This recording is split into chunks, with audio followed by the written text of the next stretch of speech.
everyone, my name is Brittany and welcome back to my channel. And today I'm going to be reading 5-star prediction thrillers. It's Brittany, bitch. A lot of people said these were some of the best books that they read in the year 2021, and I especially am looking for more 5 stars in 2022. I had very little 5 stars in 2021, so this year I'm really looking forward to reading some books that I actually fucking enjoy. So one of the 2 books I'll be reading is In My Dreams, I Hold a Knife, and this book is a lot of people's favorite book of the year. All I really know about this book is that a friend was murdered and 10 years later they all go back to campus, and I think things kind of get dredged up and there's multiple perspectives. That's all I really know about this book, and that's all I want to know. A lot of people loved it. I have seen a few people actually not like it as much, so this may not be the 5-star I'm predicting, but a lot of people I've seen love this book. They said it was one of the best thrillers, so to me, I'm trying to lower my expectations, but I think hopefully this should be good.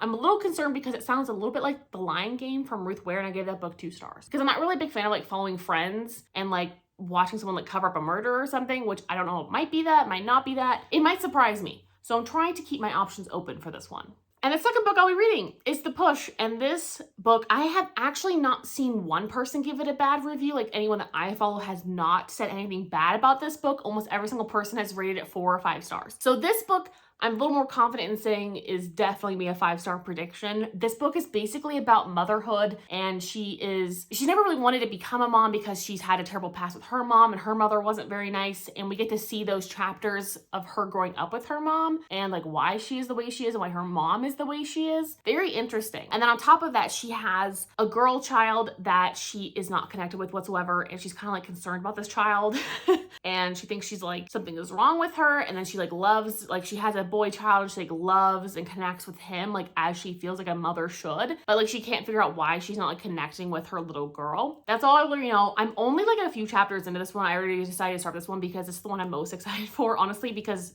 not one person has said it's bad, not one person. And I know that Katie Colson said it's one of her favorite books. Obviously you can tell I watch her every single one of her videos. She loved this book. I think she read it already. So anyway, I have really high expectations for this. I'm trying to chill them out a little bit, but this book already I'm really enjoying. I'm liking the past chapter and the past timelines of her mom and her mom's mom, finding out more about the family history side of it. Really interesting so far. So I'm gonna get started on this a little bit more and then I'll catch back up with you. Hello, it is the next morning, and today we are deciding to go see the new Scream film that just came out, and I think that was pretty fitting for this vlog of thrillers. So we're gonna go see that today at 1 o'clock. So now my brother's going out and getting us coffee, and I'm gonna make us some breakfast, and then we're going to settle in for that movie later. And I'm really trying to lower my expectations for it because big Scream fan, we're big fans of the franchise, but the first one's always still my favorite. Nothing will ever overtake that, but I really actually liked Scream 4. I feel that was a very good sequel, so I'm hoping that Scream 5 is also a good sequel. But I'm gonna get ready for the day. I'm gonna cut up some fruit and make us some eggs, and then we're gonna go see the movie later. And then I'll also fill you in on The Push because I actually got halfway through it, so then I can fill you in on that a little bit later.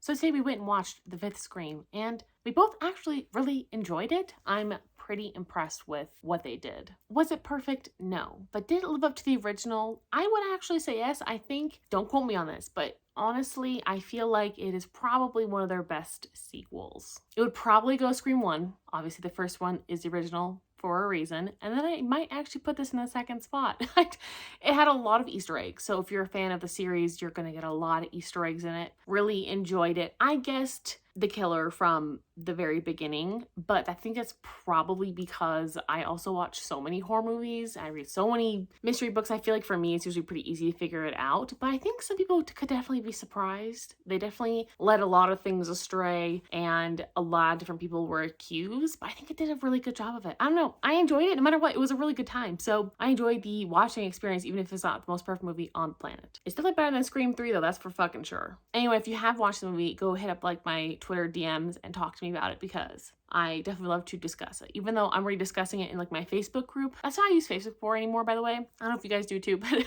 I basically use Facebook just for like the groups and like all the groups that I'm in, talk about all the things that I enjoy, like the Sims 4 builder groups and like the Scream horror group. Girl, it's embarrassing. Anyway, so let's talk about The Push now, and I'm a little over halfway into this book, and I'm actually really enjoying it. Like, I don't see any complaints I have at the moment about it. It's basically a really good look at motherhood and kind of the horrors and fears of motherhood. Like, what about not connecting with your child? What if this child is malicious and maybe evil and favors one parent, and the gaslighting that comes from your husband when he doesn't believe you? And it's very psychological and very deep.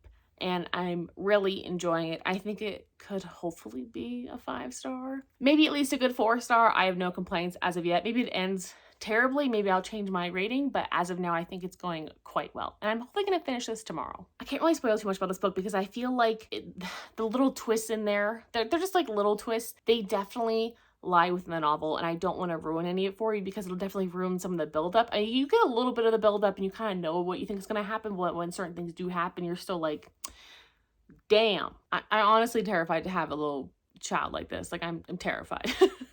So anyways, doing a really good job of that. Again, would not recommend for anyone who maybe has children or has a problem with their children or has stepchildren or is thinking about conceiving. I don't know. Even with me with no children right now, it's very intense. It's a very intense book, but I think it's doing its job very well. So I'll fill you in on this a little bit more when I hopefully finish it tomorrow and kind of give you my full update. But so far, it's looking good and I would recommend it.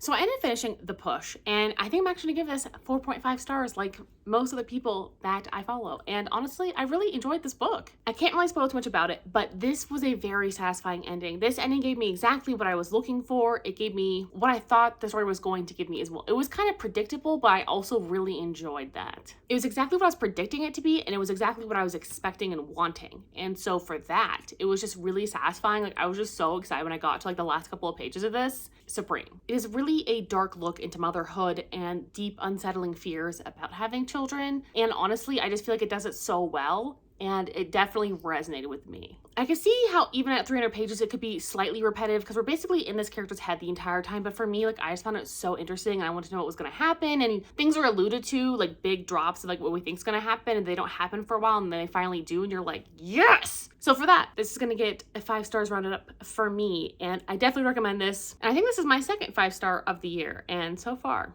pretty happy with that. So I've already moved on to In My Dreams I Hold a Knife, and this book so far is disappointing. So far this is all about college, and we are basically introduced to all these friends who used to be friends in college. And now 10 years later, number one, some of them kind of aren't really friends anymore. Some of them are married to each other, blah, blah, blah. And their friend Heather was murdered back when they were in college. And her brother Eric pulls them all into a basement and is like, "Psych, Jack in the friend group didn't end up murdering her. Somebody else did." And now we're kind of going back through time and in the present day to try and find out who actually killed Heather. And so far, I'm kind of bored and disappointed. I think it's also because there's a lot of like petty college drama in here, and if I was like 12 years old, I would love this. But as an adult who's been through college, this was just not my college experience, and so I just really don't care. Like, it's all about like sororities and fraternities and rich people shit. It's just like really not my jam, and they're like petty drama between each other I don't care about. I also just don't care about any of the characters, and I just don't know why, but they're all really unlikable to me in some way, and I just really don't give a fuck. And I'm not sure if they're supposed to be unlikable, but honestly, I just really don't care. And for a thriller, that's not what you want, and it's kind of started off really slow in my opinion. This book is 332 pages, and I'm on page 130, and honestly, I've kind of wanted to DNF it just because I'm just so bored, especially for a thriller. thriller, like, I'm really not that interested, but the chapters are short. I just haven't really given a lot of time to sit down with it because I really just don't care. Also, I think I already like guessed the killer from like the very beginning, but also because I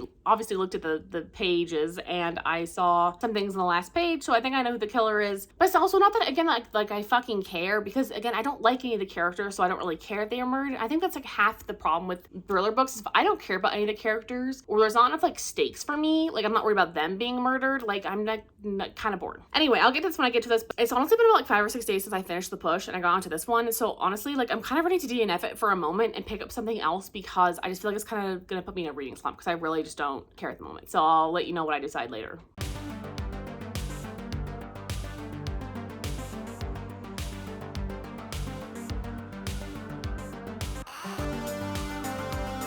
Look who ended up finishing In My Dreams, I Hold the Knife. I finally, the last 2 days, was like, you know what? I hate having books left behind. Like, I hate having a book that I'm like half reading, half not. I really hate not being able to finish one. I would just rather DNF it. But I decided to finish it. It's gonna probably get a rounded up 2 stars from me. This book was just not it. It was so not interesting for a thriller. And honestly, it doesn't feel like a thriller. I think this should have been like, honestly, a drama. Like, it felt more like a drama. It was between friends. And I don't know why they all had to go back to the school to like have this murder mystery discovery of who murdered their friend, who we also don't care about from the very beginning. So I don't really know like why we're supposed to give a fuck about Heather. But anyway, we're basically seeing the murder through like flashbacks of all the different characters and like their motivations, which is fine, but it just honestly felt like a really dramatic Friends with a murder in it. It just really wasn't what I want in a thriller. I also hated the main character. I hated all the characters, honestly. They're all completely unlikable. They're all caricatures. They're not